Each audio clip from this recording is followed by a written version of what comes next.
ആയി. അപ്പൊ നമ്മൾ ഇന്ന് വീഡിയോ ചെയ്യാൻ പോകുന്നത് ഇപ്പൊ എവിടെ തുറന്നാലും ഏത് യൂട്യൂബ് എടുത്താലും ഫേസ്ബുക്ക് എടുത്താലും ഇൻസ്റ്റഗ്രാം എടുത്താലും വാട്സപ്പ് എടുത്താലും എല്ലാത്തിലും ഒരു ഒലീവിയ ഡിസൈൻസിന്റെ കാര്യം മാത്രമേ ഉള്ളൂ. സത്യത്തിൽ ഈ ഒലീവിയ ഡിസൈൻസിന്റെ എനിക്ക് പറയാനുള്ള എന്താണെന്ന് വെച്ചാൽ ഞാനും ഈ ഒലീവിയ ഡിസൈൻസ് ഇവരുടെ ഒരു പരസ്യം കണ്ടിട്ട് ഇവർക്ക് മെസ്സേജ് ഇട്ടായിരുന്നു. അവർക്ക് മെസ്സേജ് ഇട്ട് അപ്പൊ മെസ്സേജ് ഇട്ടപ്പോ അവര് ടോപ്പ് വാങ്ങാനായിട്ട് ഈ നമ്പറിൽ കോണ്ടാക്ട് ചെയ്യുക അങ്ങനെയൊക്കെ പറഞ്ഞ മെസ്സേജ് എനിക്ക് വന്നുള്ളൂ.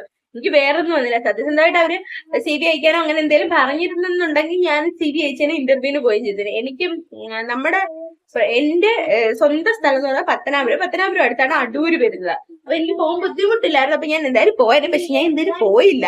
പക്ഷെ ഞാൻ മനസ്സിലാക്കുന്ന ഒരു കാര്യം എന്ന് വെച്ച് കഴിഞ്ഞാൽ നമ്മുടെ നാട്ടില് എന്തുകൊണ്ടാണ് ഇങ്ങനത്തെയൊക്കെ ഇതിപ്പോ ചീറ്റിംഗ് ആണെങ്കിലും എന്താണെങ്കിലും ഇങ്ങനെയൊക്കെ നടക്കുന്ന എന്തുകൊണ്ടാണ്?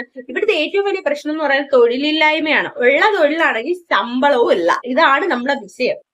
ഈ ഒരു വിഷയം കൊണ്ടാണ് എല്ലാരും തൊഴില്, ഫ്രീ ഫുഡ്, ഫ്രീ അക്കോമഡേഷൻ എന്ന് പറയുമ്പോൾ ചെന്ന് കയറി കഴിഞ്ഞാൽ ഈ പാവപ്പെട്ട പെൺപിള്ളേരെ സംബന്ധിച്ചിടത്തോളം വന്നു പോയില്ലേ എന്നുള്ള ആ രീതിയിലങ്ങ് എല്ലാരും നിൽക്കും. ഇത് ആരും പ്രതികരിക്കത്തില്ല.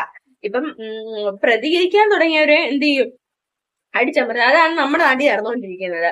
അപ്പൊ ഇതിനൊക്കെ നമുക്ക് പ്രോപ്പറായിട്ട് ഈ എല്ലാരും പഠിച്ചിട്ട് ഇങ്ങനെ നിൽക്കുകയാണ്. ആർക്കും പ്രോപ്പറായിട്ടൊരു ജോലിയില്ല.